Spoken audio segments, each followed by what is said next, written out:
then why are you stopping me? I said, I got a mandate. Where's your mandate? I said, all right, I'll show you my mandate. I turned my face towards the students and I, in a full throttle voice, I said, ladies and gentlemen, have I correctly expressed your point of view and your sentiment to the Honorable Minister? تو لڑکے لڑکیوں نے دو ہاتھ اوپر کر کے کہا یس. اسی تھی.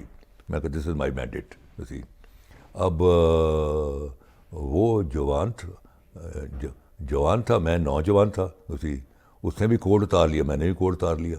اسی اور بیچ میں اب درجنوں کے حساب سے ڈی ایس پی, انسپیکٹر, جانے دو جانے. تو اس کے ساتھ آیا تھا احمد سعید کرمانی, جو آج کل ڈاکٹر کرمانی ہے, اس کا باپ.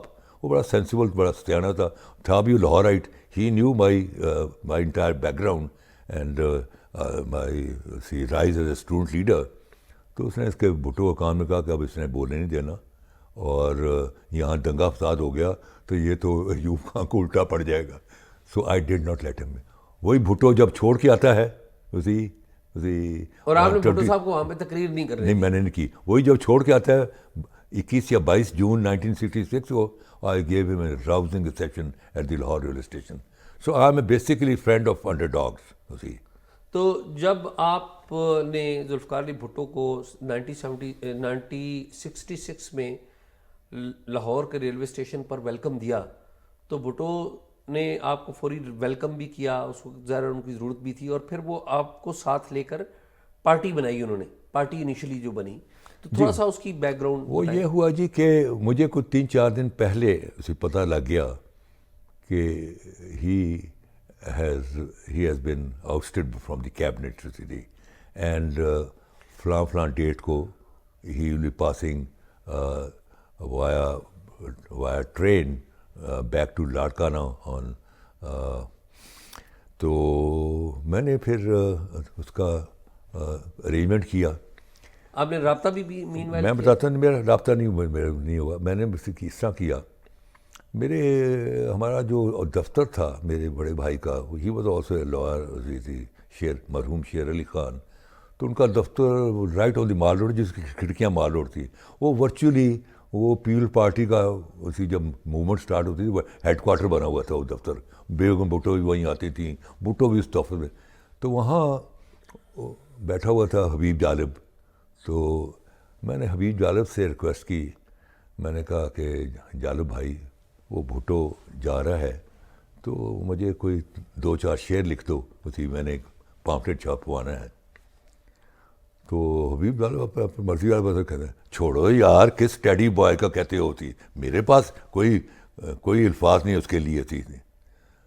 تو میرے بھائی نے آرام سے مجھے کہا جانے دو. اس نے جو تھا اپنا منشی کو بلایا, اس کا نام تھا نعمت. اس کو کہا نعمت, میں نے کہا جی صاحب جاؤ فرینچ وائن سے ادا لے آؤ. تھی وہ جب حبیب جالب نے پیا تو لہر میں آ کے کہتا ہے لاؤ احمد رضا کاغذ پینسل لاؤ. کیا لے کے آؤ؟ کاغذ پینسل لے کے آؤ. نہیں وہ منگوایا کیا تھا؟ ادا وسکی. اچھا. جب انہوں نے پی لی تو اب وہ جب آ گئے وجد میں تو نے کہا احمد رضا لاؤ پینسل کاغذ.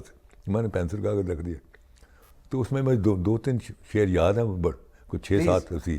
تو اس میں اس نے, آپ کو یاد ہے کہ اس وقت یہ خبر آئی تھی کہ بھٹو جو ہے he will go to Germany, he will settle down there, کیونکہ ہز سسٹر واز دیئر سی تھی. تو اس نے شعر لکھے کہ دستے خزاں میں اپنا چمن چھوڑ کے نہ جا, دستے خزاں میں اپنا چمن چھوڑ کے نہ جا, آواز دے رہا ہے وطن چھوڑ کے نہ جا.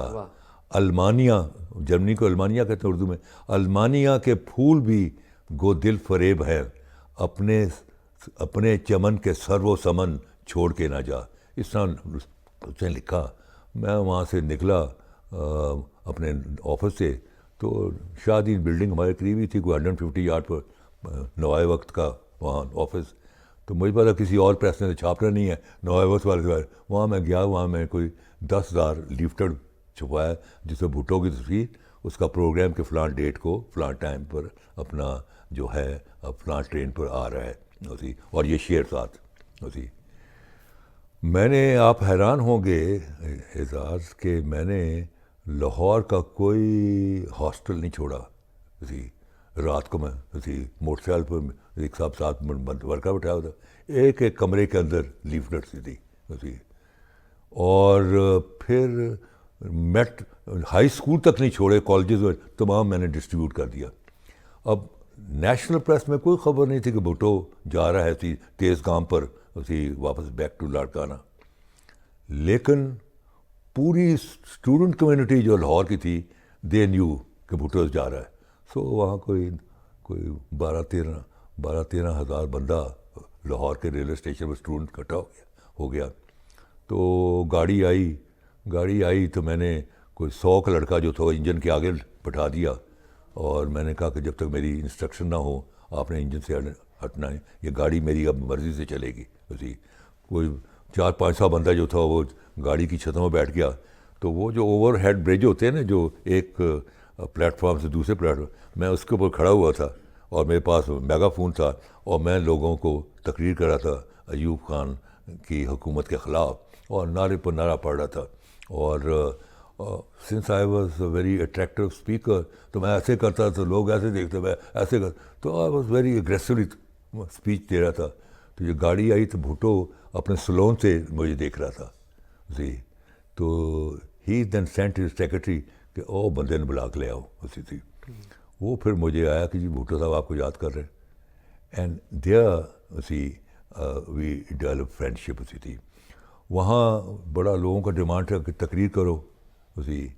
تو بھٹو نے وہاں تقریر نہیں کی، وہاں رونے لگ پڑا اسی اپنا. لیکن بعد میں وہ یہ چیز عیاں ہوئی. اچھا، بھٹو رونے لگ پڑے؟ ہاں، کیونکہ میں بتاتا ہوں کہ وجہ تھی. وجہ یہ تھی کہ جو بعد میں بات ڈسکلوز ہوئی کہ اس کو اپنا اسپیشل برانچ کا ایک سپرنٹینڈنٹ پولیس آیا اسی، اس کا نام تھا صدیق ناگرا اسی، ایس پی صاحب، بعد میں آئی جی وغیرہ بھی ہو گیا. وہ آیا تو اس نے اپنا کالا باغ کا میسج دیا. نواب آف کالا باغ. ہاں، نواب آف کالا باغ گورنر تھے. ہاں. تو